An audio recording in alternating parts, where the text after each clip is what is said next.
Hello everyone, welcome back to my channel. Today we will study about hydrocephalus. Now, what is hydrocephalus? Hydrocephalus is an active distension of the ventricular system of the brain arising when an imbalance exists between cerebrospinal fluid यानी कि CSF production and absorption. ये कह रहा है कि जो hydrocephalus होता है वो हमारी ब्रेन में जो वेंट्रिकुलर सिस्टम होता है जो जिससे सीएसएफ प्रोड्यूस होता है उसमें अगर उसकी प्रोडक्शन में और उसके एब्जॉर्प्शन में अगर कोई भी इम्बैलेंस देखने को मिल रहा है तो वो लीड करता है हाइड्रोसेफेलस को। ठीक है, अब हम थोड़ा सा सीएसएफ के बारे में पढ़ेंगे। ओके, नाउ CSF जो होता है वो एक क्लियर कलरलेस ट्रांसपेरेंट फ्लूइड होता है जो कि हमारी वेंट्रिकल्स ऑफ ब्रेन और सब एरेक्नॉइड स्पेस और central canal of spinal cord में मूव करता है। ठीक है, इसकी प्रॉपर्टीज़, इसका वॉल्यूम 100 to 200 ml, ठीक है, रेट ऑफ फॉर्मेशन 0.3 ml पर मिनट। ठीक है, अब इसका फंक्शन देखेंगे तो ये एक टाइप का शॉक एब्जॉर्बर होता है। ठीक है, ये हमारे स्कल और ब्रेन को और स्पाइन को इंजरी से या किसी चीज़ से प्रोटेक्ट करता है।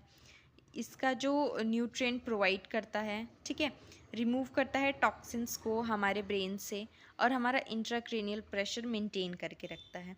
अब इसके कॉम्पोजिशंस क्या क्या हैं? वाटर 99.13%, सॉलिड ऑर्गेनिक और इनऑर्गेनिक होता है वो कि 0.32% प्रेजेंट होता है इसमें। ठीक है, तो अब हम नेक्स्ट मैं आपको बता देती हूँ सीएसएफ फॉर्म कैसे होता है। सीएसएफ जो होता है वो कोरोनॉइड प्लेक्सिस में फॉर्म होता है। अब कोरोनॉइड प्लेक्सिस क्या होता है? ये एक नेटवर्क होता है जिसमें कैपिलरीज लाइन होती हैं स्पेशलाइज सेल की। क्या होता है वो सेल? एपेंडिमल सेल्स, ठीक है, जो कि कवर्ड रहते हैं पायामेटर्स से। ठीक है, ये उसका फॉर्मेशन हो गया सीएसएफ का। अब बात करेंगे हम फ्लो ऑफ सीएसएफ की। तो सीएसएफ फ्लो कैसे हो रहा है हमारी ब्रेन में, मैं इसको आपको डायग्राम के थ्रू और ऐसे फ्लो चार्ट के थ्रू भी समझाऊंगी। ठीक है, तो सीएसएफ जो होता है वो 500 ml पर डे के स्पीड पे बनता रहता है। ठीक है, प्रीडोमिनेंटली वो सिक्रीट होता है कहाँ से? कोरोइड प्लेक्सिस से। ये जो पार्ट आप देख रहे हैं ये है कोरोइड प्लेक्सिस। ठीक है, ये क्या है? Choroid plexus. ठीक है, यहाँ पे सीएसएफ हमारा फॉर्म हो रहा है। ओके, फिर लेटरल वेंट्रिकल, ये पूरा एरिया हमारा लेटरल वेंट्रिकल है और यहाँ पे हमारा कोरोइड प्लेक्सिस प्रेजेंट है। ठीक है, इसके अंदर फॉर्मेशन हो रहा है किसका? हमारे सीएसएफ का। ठीक है, अब यहाँ से जो सीएसएफ है वो फोरामेन ऑफ मुनरो के थ्रू थर्ड वेंट्रिकल में जा रहा है। कहाँ पे? थर्ड वेंट्रिकल में। ठीक है, ये एरिया डायनसेफेलॉन का है, आपको पता ही होगा। ठीक है, नेक्स्ट अब ये ट्रैवल कर रहा है कहाँ? सेरिब्रल एक्वीडक्ट में। अब सेरिब्रल एक्वीडक्ट के थ्रू ये सेरिबेलम में आ गया। कहाँ पे? फ्रंट फोर्थ वेंट्रिकल पे। ठीक है, फोर्थ वेंट्रिकल से ये डिवाइड हो जा रहा है, एक तो फोरामेन ऑफ मैग्डाइन में, ठीक है, और एक जा रहा है फोरामेन ऑफ लुश्का में। फोरामेन ऑफ लुश्का के थ्रू ये सब एरेक्नॉइड स्पेस में जा रहा है और फोरामेन ऑफ मैग्डाइन के थ्रू ये central canal of spinal cord में ट्रैवल कर रहा है। ठीक है, तो हमने क्या देखा? फॉर्मेशन ऑफ सीएसएफ हो रहा है लेटरल वेंट्रिकल में, वहाँ से वो फोरामेन ऑफ मुनरो में जा रहा है, वहाँ से वो थर्ड वेंट्रिकल में जा रहा है, थर्ड वेंट्रिकल से वो सेरिब्रल एक्वीडक्ट में जा रहा है। ठीक है, वहाँ से वो फोर्थ वेंट्रिकल में जा रहा है, फोर्थ वेंट्रिकल में जाने के बाद वो फोरामेन ऑफ लुश्का और फोरामेन ऑफ मैग्डाइन में जा रहा है, फिर वहाँ से वो सबएरेक्नॉइड स्पेस में जा रहा है और ये central canal of spinal cord में जा रहा है। ओके, तो ये है हमारा फ्लो ऑफ सीएसएफ। ठीक है, अब बात करते हैं इसकी एब्जॉर्प्शन की। तो CSF is absorb through the arachnoid villi and granulation and is drained into cranial venous sinus. Okay, देखो यहाँ पे ये प्रेजेंट है एरेक्नॉइड विलाई, यहाँ से जो सीएसएफ है वो एब्जॉर्ब हो रहा है ग्रैन्युलेशन पे और उसके बाद वो ड्रेन हो जा रहा है क्रेनियल वेनस साइनस में। ठीक है, it is also absorb by vein related to the spinal nerves. ठीक है, अब इसकी थोड़ी सी छोटी सी पैथोफिजियोलॉजी लिखी है मैंने, उसको देख लेते हैं। Imbalance of CSF formation and absorption resulting in excess of CSF with subsequent increase in intracranial pressure। ठीक है। इसकी वजह से हाइड्रोसेफेलस, इंट्राक्रेनियल प्रेशर बढ़ रहा है, उसकी वजह से हाइड्रोसेफेलस देखने को मिल रहा है। ठीक है। अब मैकेनिज्म देखेंगे हम फ्लूइड इम्बैलेंस का। तो ये hydrocephalus results from an impaired absorption of CSF। अगर जो हमारा CSF का अच्छा एब्जॉर्प्शन नहीं हो रहा है हमारे सब एरेक्नॉइड स्पेस में, या फिर सब एरेक्नॉइड स्पेस से जब वो ट्रैवल करके एरेक्नॉइड विलाई में जा रहा है, तब वहाँ उसका एब्जॉर्प्शन अच्छे से नहीं हो रहा है, तब एरेक्नॉइड स्पेस में जा रहा है, तो ये हो गया कम्युनिकेटिंग हाइड्रोसेफेलस। ठीक है। नेक्स्ट है obstruction to the flow of CSF through the ventricular system. इसमें क्या हो रहा है, अच्छे से एब्जॉर्प्शन नहीं हो रहा है, तो इसको हम कहते हैं कम्युनिकेटिंग हाइड्रोसेफेलस। इसमें क्या है, ऑब्स्ट्रक्शन आ रही है हमारे फ्लो ऑफ CSF में, तो वो होता है नॉन कम्युनिकेटिंग हाइड्रोसेफेलस। इसमें ऑब्स्ट्रक्शन आ रहा है और ये हो रहा है जिसमें एब्जॉर्प्शन अच्छा नहीं हो रहा है। अब हम इसके कॉजेज़ देखते हैं, यानी कि ईटियोलॉजी। उसके पहले मैं आपको एपिडेमोलॉजी बता देती हूँ इसकी एपिडेमोलॉजी है, इट अफेक्ट्स अप्रॉक्स 85 पर 1 लाख इंडिविजुअल ग्लोबली। ठीक है। One of the most common paediatric condition होती है ये। ठीक है। Higher in Africa and South America, mostly Africa और साउथ अमेरिका में देखने को मिलता है, लेकिन वर्ल्ड वाइड भी ये बहुत ही ज़्यादा होता है। ठीक है। 50 to 80% ऑफ केसेस जो होते हैं वो कंजेनाइटल होते हैं। कंजेनाइटल यानी कि बाई बर्थ होते हैं। ठीक है। Both genders are equally affected. इसमें कुछ जेंडर का डिफरेंस नहीं है, दोनों ही जेंडर में इक्वली हो रहे हैं। ओके। अब नेक्स्ट हम कॉज या इटियोलॉजी देखेंगे। तो ये इसके कंजेनाइटल कॉज हो सकते हैं, एक्वायर्ड कॉज हो सकते हैं। ठीक है। तो कंजेनाइटल देखो, neonatal hydrocephalus can be congenital और एक्वायर्ड आफ्टर बर्थ, या तो वो बाई बर्थ होगा या तो वो आफ्टर बर्थ हो सकता है। ठीक है। तो कंजेनाइटल हाइड्रोसेफेलस क्या होता है, एक्विडक्ट स्टेनोसिस। मैंने आपको यहाँ पे एक्विडक्ट दिखाया था डायग्राम, एक मिनट में डायग्राम दिखाती हूँ। ये जो सेरिब्रल एक्विडक्ट दिखाया है मैंने इसमें, ठीक है, ये एरिया, इसमें अगर नैरोइंग हो गई या फिर स्पेस कम हो गया, जो कि प्रिवेंट करेगा नॉर्मल CSF फ्लो को, जिसकी वजह से हो जाएगा हमें क्या, एक्विडक्ट स्टेनोसिस। ठीक है। अ ब्लॉकेज और narrowing of aqueduct of Sylvius, a narrow channel connecting the third and fourth ventricle. Third और फोर्थ वेंट्रिकल को कनेक्ट करने के लिए इनके बीच में एक एक्विडक्ट होता है, जिसको हम फोरामेन ऑफ सिल्वस भी कहते हैं। ठीक है।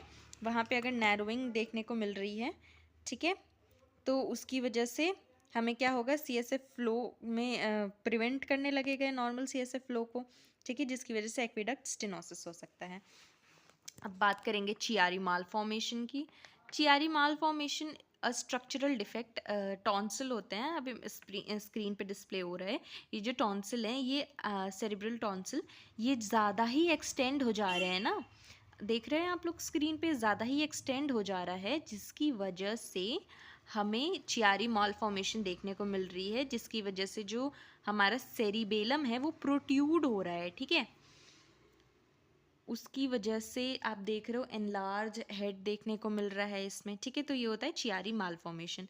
Chiari malformation a structure defect in the brain where the lower part of brain, ठीक है, cerebellum protrudes into the spinal cord which can block CSF flow. तो इसकी वजह से CSF का फ्लो ब्लॉक हो जा रहा है। ठीक है।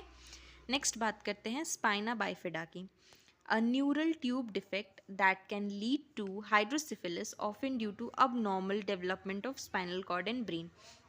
जो न्यूरल ट्यूब होता है ना, वो हमारी जब फीटस होता है तब रहता है, जो कि स्पाइनल कॉर्ड और ब्रेन को फॉर्म करने में मदद करता है। अगर वो अच्छे से क्लोज नहीं हो पाया या उसमें कुछ डिफेक्ट रह गया, तो उसकी वजह से भी हो सकता है हमें क्या, हाइड्रोसेफेलस। या फिर कोई जेनेटिक कंडीशन है, inherited disease like X linked hydrocephalus, often due to abnormal development of spinal cord and brain. ठीक है। Malformation, brain malformation, other development brain malformation can disturb the normal circulation of CSF। कोई other malformation हो गया हमारे brain में, ठीक है, तो उसकी वजह से CSF डिस्टर्ब हो गया, तो हमें हो जा रहा है क्या, हाइड्रोसेफेलस। अब नेक्स्ट बात करेंगे हम एक्वायर्ड हाइड्रोसेफेलस की। तो ये इन्फेक्शन जैसे मेनिंजाइटिस, एंसेफेलाइटिस और अदर इन्फेक्शियस कंडीशंस से हो सकता है। ठीक है। स्कारिंग ऑफ ब्रेन से हो सकता है। ठीक है। ब्रेन ब्लीडिंग यानी कि इंट्रावेंट्रिकुलर हैमरेज, हैमरेज यानी कि जब आर्टरीज बर्स्ट हो जाती हैं तब। ठीक है। In premature infants, bleeding with ventricle can obstruct CSF flows and result in hydrocephalus. Tumour या सिस्ट की वजह से भी हमें हाइड्रोसेफेलस देखने को मिल सकता है, ठीक है। अब नेक्स्ट हम बात करेंगे इसके सिम्टम्स की। तो इसमें हमें क्या देखने को मिल रहा है, एनलार्ज्ड हेड, ठीक है। One of the most prominent sign due to buildup of fluid within the ventricle in the neonates, this is often the first noticeable sign, ठीक है। bulging frontile, though the soft spot of newborn head may appear more prominent or bulging due to increased pressure. Rapidly growing head circumference, head ज़्यादा बड़ा होने लगा, उसका circumference ज़्यादा बड़ा होने लगा, ठीक है। Irritability और poor feeding due to increased intracranial pressure, infants may show sign of discomfort including crying, poor feeding और vomiting, ठीक है। सिजर्स देखने को मिलेंगे, इंक्रीज प्रेशर की वजह से वो इरिटेट करने लगेगा, जिससे सिजर एक्टिविटी होने लगेगी, जिसकी वजह से डेवलपमेंटल डिले, माइलस्टोन डिले होने लगेगा, ठीक है। वॉमिटिंग, सन सेटिंग आईज, ठीक है। अब इसका डायग्नोसिस हम देखेंगे, क्या फिजिकल एग्जामिनेशन देखेंगे। फिजिकल एग्जामिनेशन से डॉक्टर को पता चलेगा कि उसका जो बल्जिंग फ्रंटाइल है, ठीक है, या फिर उसका सरकमफरेंस इंक्रीज है, ये सब दिखेगा। अल्ट्रासाउंड में दिखेगा। अल्ट्रासाउंड जब मदर कराती है तो in premature infants a cranial ultrasound is often use to access the ventricle, early sign of hydrocephalus, especially if there is concern for intraventricular hemorrhage, ठीक है। MRI, CT scan, head circumference का measurement होता है, ठीक है। अब treatment की बात करेंगे। तो treatment of neonatal hydrocephalus, main goal इसका क्या होता है, न्यूनेटल हाइड्रोसेफेलस का, ताकि जो इंक्रीज प्रेशर है स्कल के अंदर उसको प्रिवेंट कर सकें। तो इसका पहला हो जाएगा surgical intervention. Ventriculo peritoneal shunt, VP shunt कहते हैं, ये मोस्ट कॉमन होता है। It is a flexible tube surgically inserted into ventricle to drain the excess CSF into the abdomen where it is absorbed. It helps to relieve pressure and prevent brain damage, ठीक है।